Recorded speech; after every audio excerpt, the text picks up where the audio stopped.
Mimi nawauliza wananchi wote wachukue kura, si ndio? Vijana wetu muko na nafasi ya kuchukua kura, ndio muamue uongozi wa taifa letu tukienda mbele. Lakini mjue hivi, hiyo kura ni 2027. Ama mnafikiri kura ni gani? Si ni 2027? Tuko 2020 what? Saa hii tuko 20. Sasa sikizeni. Na hiyo kura itafanywa siku moja, sio mbili, sio siku tatu, sio wiki moja, itafanywa siku ngapi? Sasa sikizeni. Ndio hii Kenya imehangaika siku mingi. Kwa sababu kuna watu hawana kazi ingine ya kufanya. Kazi yao ni siasa asubuhi mpaka jioni. Jumatatu mpaka Jumapili. Mwezi baada ya mwingine. Januari mpaka Disemba.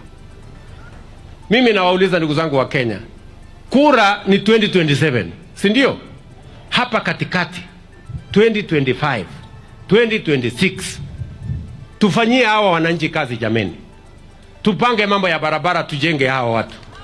Tupange mambo ya stima, tujenge affordable housing, tujenge masoko, tujenge hostel, tuunganishe stima, tupange ile kazi ambayo itabadilisha Kenya.